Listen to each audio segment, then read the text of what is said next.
ओम नमो भगवते वासुदेवाय। भारतवर्ष में एक राजा राज्य करता था। वहाँ बड़ा प्रतापी और दानी था। वहाँ नित्य गरीबों और ब्राह्मणों की सेवा सहायता करता था। वहाँ प्रतिदिन मंदिर में भगवान के दर्शन करने जाता था, लेकिन यह बात उसकी रानी को अच्छी नहीं लगती थी। वहाँ न ही पूजन करती थी और न ही दान करने में उनका मन लगता था। एक दिन राजा शिकार खेलने के लिए वन गए हुए थे, तो रानी और दासी महल में अकेले थी। उसी समय बृहस्पति देव साधु वेश में राजा के महल में भिक्षा के लिए गए और भिक्षा मांगी तो रानी ने भिक्षा देने से मना कर दिया। रानी ने कहा कि हे साधु महाराज, मैं तो दान पुण्य से तंग आ गई हूँ। इस कार्य के लिए मेरे पतिदेव भी बहुत हैं। अब आप ऐसी कृपा करें कि सारा धन नष्ट हो जाए तथा मैं आराम से रह सकूं। साधु ने कहा, देवी तुम तो बड़ी अजीब हो।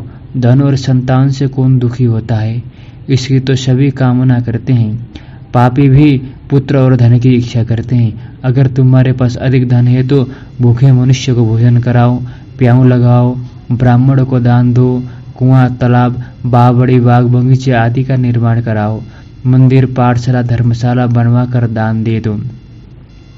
ऐसे करने से तुम्हारा नाम परलोक में सार्थक होगा एवं स्वर्ग की प्राप्ति होगी। लेकिन रानी पर उपदेश का कोई प्रभाव न पड़ा। वहाँ बोली, महाराज मुझे ऐसे धन की आवश्यकता नहीं जिसको मैं अन्य लोगों को दान दे दूं, जिसको रखने और संभालने में ही मेरा सारा समय नष्ट हो जाए। अब आप ऐसी कृपा करें कि सारा धन नष्ट हो जाए तथा मैं आराम से रह सकूं। साधु ने उत्तर दिया कि तुम्हारी ऐसी इच्छा है तो जैसे मैं तुम्हें बताता हूँ तुम वैसे ही करना। बृहस्पतिवार को घर को गोबर से लिपना और अपने केशों को पीली मिट्टी से धोना। राजा से कहना वह बृहस्पतिवार को हजामत बनवाए।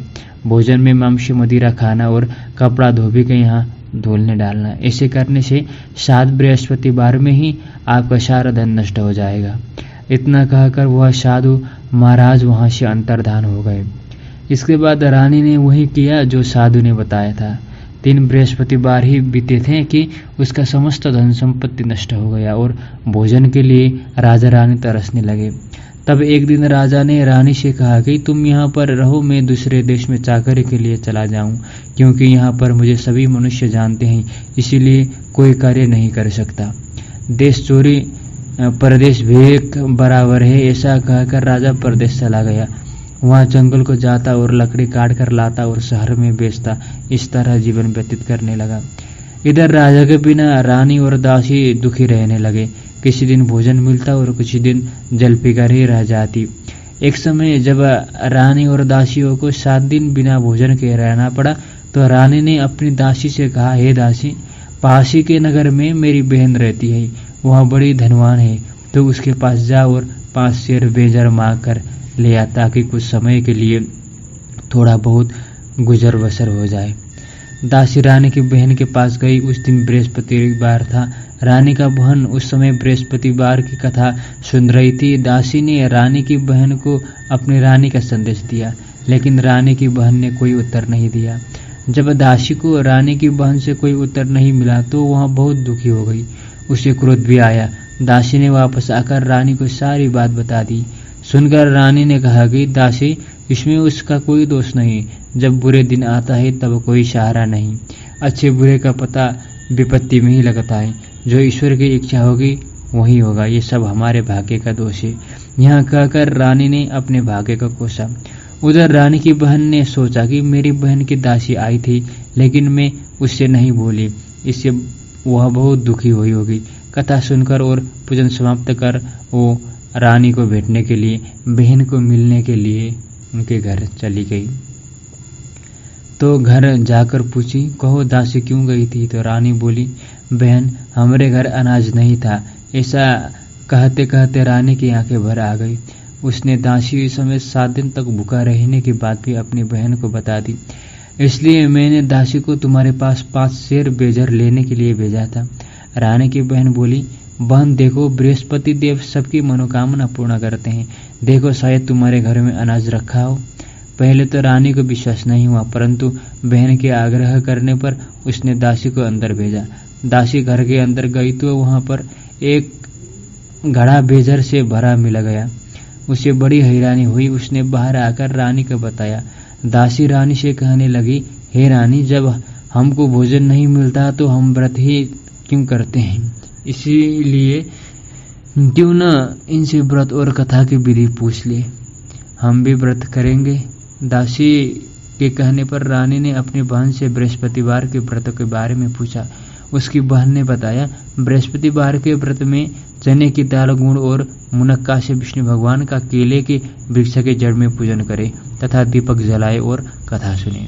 उस दिन एक ही समय भोजन करे। भोजन में पीले खाद्य पदार्थ का सेवन जरूर करे, इससे गुरु भगवान प्रसन्न होते हैं, अन्न, पुत्र और धन का वरदान देते हैं, साथ सभी मनोकामना पूर्ण करते हैं। व्रत और पूजन की विधि बताकर रानी की बहन अपने घर लौट गई। रानी और दासी दोनों में निश्चय किया कि बृहस्पति देव भगवान का पूजन जरूर करेंगे। 7 रोज बाद जब बृहस्पतिवार आया तो उन्होंने व्रत रखा। गुड़शाल में जाकर चना और गुड़ बिन लाई तथा उसकी दाल से केले की जड़ तथा विष्णु भगवान की पूजन किया। अब पीला भोजन कहाँ से आए? दोनों बड़ी दुखी हुई, परंतु उन्होंने व्रत किया था, इसीलिए बृहस्पति देव भगवान प्रसन्न थे। एक साधारण व्यक्ति के रूप में वो 2 थालों में पीला भोजन लेकर आए और दासी को देकर बोले, हे दासी, यह भोजन तुम्हारे और तुम्हारी रानी के लिए है, इसे तुम दोनों ग्रहण करना। दासी भोजन पाकर बहुत प्रसन्न हुई। उसने रानी से कहा कि चलो रानी, भोजन कर लो, परंतु रानी को भोजन आने के बारे में कुछ भी पता नहीं था, इसीलिए उसने कहा कि जा तू भोजन कर, क्यों तू व्यर्थ में हमारी हंसी उड़ाती है। तब दासी ने कहा, एक व्यक्ति भोजन दे गया है। तब रानी ने कहा, वह व्यक्ति तेरे लिए ही भोजन दे गया होगा, तू अकेले भोजन कर। तब दासी ने ये बात कह दिया तो रानी ने जाकर देख लिया तो भोजन वहाँ पे थाली पे भरा हुआ था। उसने बृहस्पति देव को नमन कर भोजन प्राप्त किया और दिन बीतता रहा। धन या संपत्ति और ज्यादा बढ़ता जा रहा था। फिर रानी पहले की भांति आलस्य होने लगी और आलस्य को देखकर दासी रानी को बोलती है, हे रानी, आप पहले भी अपने आलस्य के कारण संपूर्ण धन खो बैठी, अब फिर भी आप आलस्य कर रही हो, फिर आपका धन संपत्ति यश खो जाएगा और पहले की भांति आपको खाने पीने के लिए इधर इधर भटकना पड़ेगा। तो यह बात सुनकर रानी डरी और फिर उसने व्रत करने लगी, तीर्थ भ्रमण करने लगी, गरीबों में ब्राह्मणों को भोजन कराने लगी, दान दक्षिणा देने लगी, गांव के विकास करने लगी, पाठशाला, धर्मशाला, प्याऊ, कुआ आदि बनाने लगी और बृहस्पति देव और प्रसन्न होकर और ज्यादा धन देने लगे। कुछ दिन बीतता रहा। रानी को अपने राजा का याद आ गई और उसने बृहस्पति देव को व्रत कर बृहस्पति देव से बोली, मेरे पति जहाँ भी हो उनको घर भेज दीजिए। यह सुनकर बृहस्पति देव राजा के स्वप्न में जाकर संपूर्ण वृत्तांत राजा को सुना देते हैं और राजा भी प्रसन्न होकर गांव लौट आते हैं और देखते हैं कि पहले की भांति रानी यश धन वैभव में रम रही है।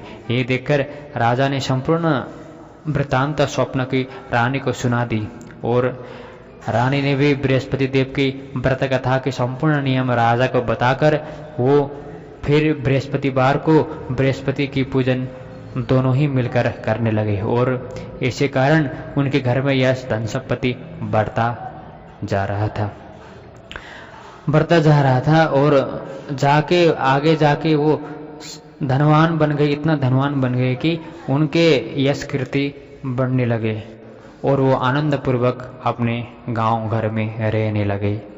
ये कथा जो भी सुनता है उसका मनोवांछित फल अवश्य प्राप्त होती है। घर में धन संपत्ति बृहस्पति देव देते हैं।